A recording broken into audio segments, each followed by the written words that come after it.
আসসালামু আলাইকুম। প্রিয় দর্শক, বাংলাদেশের রাজনীতিতে আওয়ামী লীগকে এই মুহূর্তে নিষিদ্ধ করা হবে কিনা, আগামী নির্বাচনে আওয়ামী লীগ অংশ নিতে পারবে কিনা, অংশ নিতে দেওয়া হবে কিনা, এসব নিয়ে মোটামুটি একটা বড় ধরনের বিতর্ক জমে উঠেছে। কেবল জমে উঠেছে না, এই বিষয়টাকে সামনে রেখে, এই বিষয়টাকে কেন্দ্র করে আমার কাছে কেন যেন মনে হয় একটা যুদ্ধংদেহী পরিস্থিতির উদ্ভব হয়েছে। এই বিষয়টা শুরু হয়েছে এই দফায়, এর আগেও হয়েছিল। এই দফায় এই আলোচনাটা প্রথম মনে হলো যেন আগুনে ঘি পড়ল কবে, বৃহস্পতিবারে। সেদিন ইন্টারন্যাশনাল ক্রাইসিস গ্রুপের একটা প্রতিনিধি দল দেখা করেন প্রধান উপদেষ্টা ডক্টর মোহাম্মদ ইউনূসের সঙ্গে। সেখানে ডক্টর ইউনূস স্পষ্ট ভাষায় বলেন যে আওয়ামী লীগকে নিষিদ্ধ করার কোনো পরিকল্পনা অন্তর্বর্তী সরকারের নেই। এই যে কথাটা বললেন, এটা নিয়েই পরবর্তীতে শুরু হলো নানা ধরনের আলোচনা। পরের দিন দেখা গেল, শুক্রবার দিন আমরা দেখতে পেলাম যে হাসনাত আবদুল্লাহ, নতুন যে দল হয়েছে জাতীয় নাগরিক পার্টি, সেই নাগরিক পার্টির একজন নেতা, দক্ষিণাঞ্চলের সংগঠক হাসনাত আবদুল্লাহ একটা স্ট্যাটাস দিলেন যে তার থেকে 10 দিন আগের একটা ঘটনাকে টেনে এনে যে ওনাদের সঙ্গে নাকি সেনাবাহিনীর একটা কথা হয়ে সেনাবাহিনী তাদেরকে প্রস্তাব দিয়েছে একটা রিফাইন্ড আওয়ামী লীগকে যেন নিয়ে আসা হয়। এটা নিয়ে অনেক কথা কালকে নিয়ে আমি একটা আলোচনা করেছি, এটা নিয়ে আমি আর নতুন করে কোনো আলোচনা করতে চাচ্ছি না।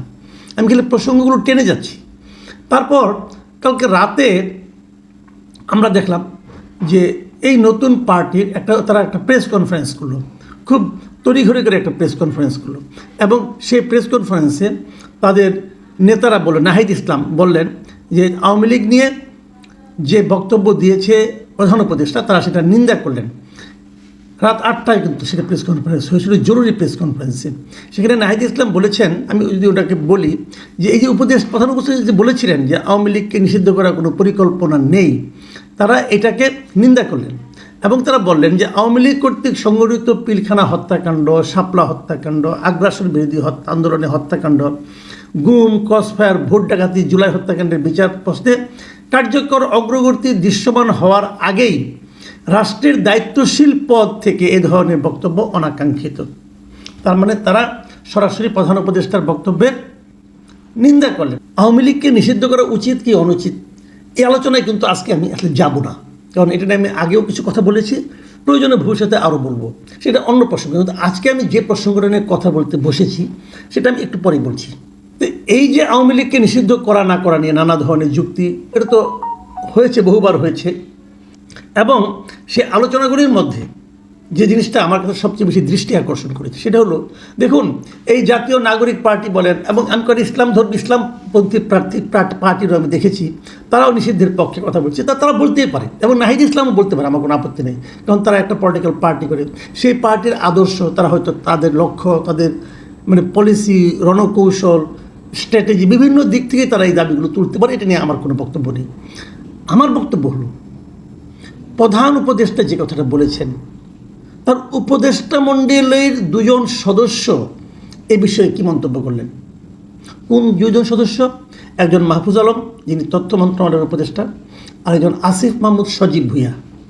এই ভদ্রলোক যুব ক্রিয়া এবং সেই সঙ্গে LGRD স্থানীয় সরকার মন্ত্রণালয়ের উনি উপদেষ্টা। এই 2 ভদ্রলোক কি বললেন, এই 2 ভদ্রলোকের বক্তব্যটা আমি পড়ি। 2 ভদ্রলোকে কিন্তু একইভাবে এমন বক্তব্য দিলেন যে বক্তব্যটা প্রধান উপদেষ্টার বক্তব্যের সম্পূর্ণ বিপরীত। এবং 2জনই শুক্রবার দিন মাহফুজ আলম বললেন যে আওয়ামী লীগ ফ্যাসিবাদী বিদেশি অর্গান, দিল্লি থেকে আওয়ামী লীগকে নিয়ন্ত্রণ করা হয়, এবং তিনি এটাও বললেন এই দলের বাংলাদেশে এখানে কোনো এদের স্থান নাই, এটা বিদেশ থেকে উৎপত্তি হওয়া একটা রাজনৈতিক দল, অমুক তমুক, এবং আওয়ামী লীগ প্রশ্নে কোনো ছাড় দেওয়া হবে না। এটা হলো মাহফুজ আলমের কথা, কোনো উনি ছাড় দিবেন না। আর ওনার প্রধান উপদেষ্টা বলেন যে আওয়ামী লীগকে নিষিদ্ধ করার কোনো ইচ্ছা তাদের নাই।